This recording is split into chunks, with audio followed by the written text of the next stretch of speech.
Okay, it looks like we are live. Hi everyone and welcome back to my channel. For those new here, my name's Nikki, and in this series of monthly videos I've been working on, I've basically just been giving a bit of an overview, talking about my language learning because I love learning foreign languages, and I'm currently studying 9 of them to varying levels. And today we are up to episode, I think it's 15 out of the planned 18. So only 3 more to go after this. At the end of the year, we'll be finishing the series. But today we are talking about, as the banner below says, future language learning dreams. So let me turn that off now because it's in the way a little bit. Okay, I'm going to take my glasses off as well. I'll try not to squint at you all. It's just I keep getting really bad reflection from the screen on them. So in fact, my throat is dry too. So language learning dreams is what we're talking about today. So I haven't planned anything for this per se. I haven't written any notes. I'm just going to just talk for a little bit. It probably will be a fairly short one, probably only about 10 minutes-ish. So dreams, obviously, as I've just said, I'm learning 9 languages at the moment. And in terms of just time, then I really think I'm stretched enough as it is. We actually potentially will have a Ukrainian lady coming to start working at our office soon. And there's part of me that, to be welcoming, wants to learn some Ukrainian, even if it's just a few phrases. And I mean, I may get as far as just a few phrases once it's confirmed she's coming, but I can't really take on a 10th language in any major way at the moment. So it would just be a few like, hello, thank you, please, kind of things if I do learn some.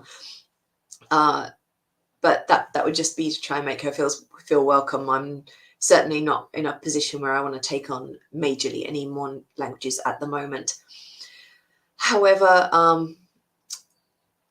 in terms of dreams of any I want to learn in the future, I think at the moment I'm kind of in a position where I'm happy with the ones that I'm studying. Many of the languages I've taken on, I've done so because I've become interested in something from that country. So anime and manga from Japan when I started Japanese, the K-drama, K-musicals from South Korea when I started Korean. And there aren't any other countries at the moment where I'm particularly absorbing a lot of content and thinking that I'd like to learn the language. So I think I'm reasonably happy with where I am in terms of how many languages I'm doing and which languages I'm doing. That's not to rule out that I'll never study another one in the future, but I kind of feel with I've got work, 2 part-time jobs, I have housework to do, and I don't have time to take on any more is the basic answer. However, in terms of the ones that I'm already studying, I do have some aspirations for where I want to be with them, what I want to do with them. And I'll talk about my language Duolingos for next year a little bit more in the December final stream. But essentially, this year I've really pushed myself and I've been trying to work on all my languages at least once a week for a little bit of time. And it's been okay, but I feel that I'm stretching myself a bit too thin at times. And there are some that I really want to spend more time on than I'm getting, and other ones that are really just a case of keeping them ticking over. So as I move into next year, I am thinking that for some of the ones that where I'm a bit more advanced, like the French and the German, where it's just keeping them ticking over, that I might not panic about really making a study session once every week. I'll still do some because I now listen to podcasts a bit on my way to work, on my commute. So I can sort of do some passive study each week with them, even if it's just listening to 1 or 2 podcasts for each. And then maybe once a month, I'll do a bigger study session on them. And that will give me a little bit more time to concentrate on the ones that I really want to push and improve in a lot. And for me at the moment, that would be Korean mostly and Japanese. So I feel like I've reached a point with the Japanese at the moment where my comprehension is reasonable to an intermediate level. And when I listen to Japanese podcasts and videos, I'm understanding a pretty good amount. I mean, I watch or I listen to the Japanese with Shun podcasts, and I understand 90% of what he says, and it's usually just an odd word or two that he generally will have in the vocab list anyway that I haven't come across before. With some other ones I watch that are more at an intermediate level, I'm maybe getting 70%, but that's enough to follow the podcast, even if I'm not getting all the nuances. In terms of kanji, my recognition of kanji continues to improve. However, I still struggle to recall it well enough to write it without seeing it in front of me to copy on a lot of them. So that's an area I need to work on. And my ability to just produce the language spoken and even more so written is where I want to really now concentrate on. And with Korean, Korean is my favorite language at the moment. I'm absorbing so much Korean because I watch K-dramas pretty much every evening.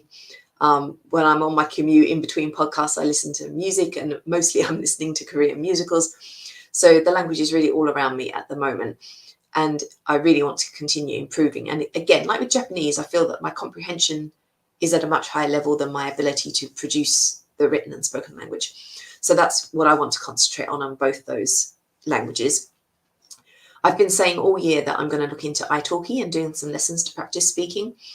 And what with one thing and another, I ended up taking on extra hours at work, and various things have come up. We've been work from home. We've had little mini semi-lockdowns again, and various things going on. And it's gotten to September and I've still not done anything about it. So before the end of the year, my goal is absolutely to look into italki and book certainly some Korean and maybe Japanese as well, and try a few teachers and see if I can find someone to practice the conversation side of things with and just improve. In some ways, I think it's probably confidence more than anything, that I don't feel confident about speaking. And because I'm not doing it, I don't have any Japanese and Korean friends. So I don't have anyone with whom I can easily practice speaking. So it just makes me kind of panic when I have to, and then I forget stuff that really I do know. So just to get that practice and to relax more about speaking, and that will hopefully help me improve. So those are essentially my main goals. With the Korean, I've actually bought, and Japanese too, I bought a new Japanese beginner's reader the other day because I want to practice just reading and picking up more kanji as well. And I've bought for Korean a beginner reader, and also I bought a couple of books from Talk to Me in Korean, the beginner and intermediate real life conversations in Korean books, which I've been looking at for a little while and umming and ahhing about. It's just because they're quite pricey for me to be able to get here in Australia. But I decided to go ahead and buy them, and the intermediate one's already here. And just flicking through it, it does look like it's going to be really useful. I think the way it is set out is going to be really good for me because I like studying grammar, but it's just using it to really embed it in my memory. And these conversations kind of break down, and each one has a particular grammar point. And it encourages you to then make your own sentences and things. So I think it's going to be really useful. I'm just waiting for the beginner one to arrive first because I obviously need to work through that one first. And it's on the way. I had to order that one from South Korea in the end, and it's made it as far as Australia, but just not to me yet. So I'm hoping it will come this week, and then I'm going to start on that. But I definitely want to really work on reading, writing, and speaking. The listening, as I said, my comprehension's not too bad, and I'm always picking up more stuff. But I just need to get away from that passive study now and start being more active.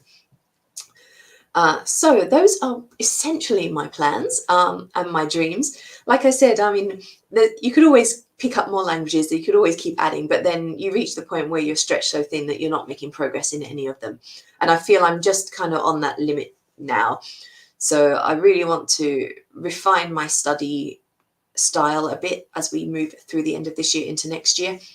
And instead of trying to spread myself too thin over 9 languages every week, that I will kind of ration out a few of the more advanced ones so that I'm doing some practice, but not really forcing myself every week. And then I've got that bit of extra time to spend on the ones where I really want to work hard on improving. So that's where we're up to. I'm going to end things there, I think. I think we are pretty much coming up for the 10-minute mark. I can't see anymore because I took my glasses off, but yes, we are about 10 minutes. So I think that's a good point to stop. I'll be back next month, and next month I'm going to be sharing Hopefully it'll be a fun and amusing one. So I'm going to share some anecdotes of my language fails, the times I've made amusing mistakes in my foreign languages. So I hope you'll join me then. And then in November, I'll talk a bit about some of my favorite things in my different languages. And then finally in December, I'm going to wrap up this series with the final video that looks at how my language learning went this year, what my plans are for next year, what changes I'm going to make to how I've been studying this year. So I will end there, but I look forward to talking to you all again next month, when I hope you'll join me for some amusing stories of my various mistakes. So bye for now, everyone.